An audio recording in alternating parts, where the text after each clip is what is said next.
We're going to be taking a few minutes to discuss yet another surprising aspect of our new friends, the Pharisees. I mean, if these guys show up almost 100 times in the New Testament, then they must have been important players back in the day. And so to understand the story, we need to understand the players, right? That just seems to make sense. So these guys, the Pharisees, are they all just hypocrites? I mean, that's the way that we use the word today. Are they the bad guys, the guys wearing the black hats who do all the dirty deeds in the Western movies of the New Testament? Is that who they are? Did they just hate Jesus? Or were they the ones who were ultimately responsible for the death of Jesus on the cross?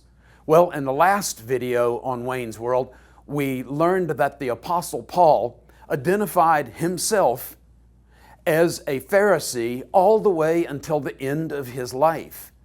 At the end of that video, I promised that in the next we would discuss another figure in the New Testament who was even more important to early Christianity than Paul, despite the fact that, he wrote like half of the books in the New Testament, and who was also closely associated with this group called the Pharisees.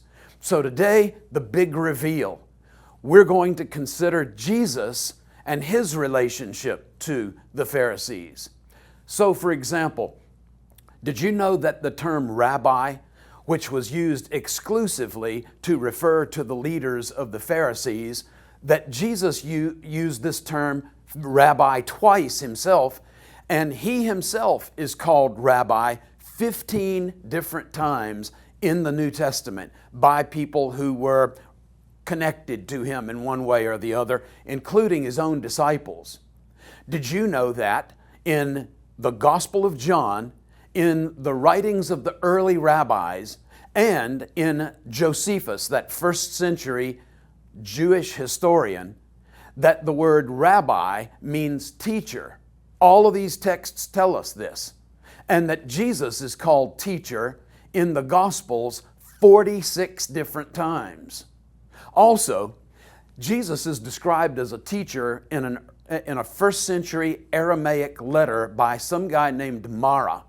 And Josephus, that first century Jewish historian, he also refers to Jesus as a teacher. The Roman author Lucian, he also calls Jesus a teacher, as do also the early rabbis call Jesus a teacher. So that's close rabbi-teacher relationship. We see it all over the place in the various ancient literatures that are relevant to this topic. Did you know that Jesus had disciples? Well, of course you did. But did you know that other Jewish groups in the land of Israel in the first century didn't have disciples, like the Sadducees, like the Zealots, like the Essenes who give us the Dead Sea Scrolls, and other groups that we know of that gave us various apocalyptic literatures like 1st Enoch, 2nd Baruch, the Book of Jubilees, and the like. Did you know that the only group whose teachers had disciples were the Pharisees? So the Pharisees have disciples and Jesus has disciples. These other groups don't. Also, did you know that not all Jews in the first century attended a regular weekly meeting at a place called the synagogue? For example, the Sadducees and the Essenes didn't follow that practice. Did you know that these early weekly meetings were not commanded in the Bible, for example, in the Torah or the Law of Moses? And did you know that the synagogue was an institution that was promoted and led by, you guessed it, our friends the Pharisees? Did you also know that Jesus attended synagogue meetings every week according to Luke chapter 4? And that he preached and taught there regularly according to Matthew 4 and 9 as well as Luke chapter 4. Another fascinating connection. When Jesus preached and taught, one of his favorite methods of teaching was telling parables. Snapshots of everyday life that everybody could relate to, understand, and appreciate as an illustration of some spiritual truth. Well, the Pharisees had been telling parables for over 200 years by the time that Jesus came along. In fact, they were the only group using parables to illustrate their teaching. No other group used parables. Jesus and the Pharisees. And these guys left behind more than 2,000 in their own literature. Let me leave you with this question. What group did Jesus spend the most of his time interacting with? Was it the priests or the Levites, both who functioned in the temple? Nope. Was it the Sadducees? No, it wasn't the Sadducees.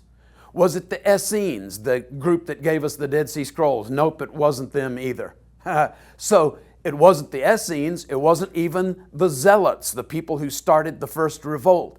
It wasn't those groups that created First Enoch and Second Baruch, etc., called the Apocalyptics. They weren't the ones that Jesus hung out with the most. No, it was the Pharisees. So I get it. I know it's a struggle to think of these two great influential people in early Christianity, Jesus and Paul, as being aligned in one way or another with this group called the Pharisees. But you know what? It's a healthy struggle, because what we want to do is make progress in our understanding of Jesus and our understanding of the foundations of our faith. And so these growing pains are just a part of the process. So let's keep following the evidence, wherever that leads.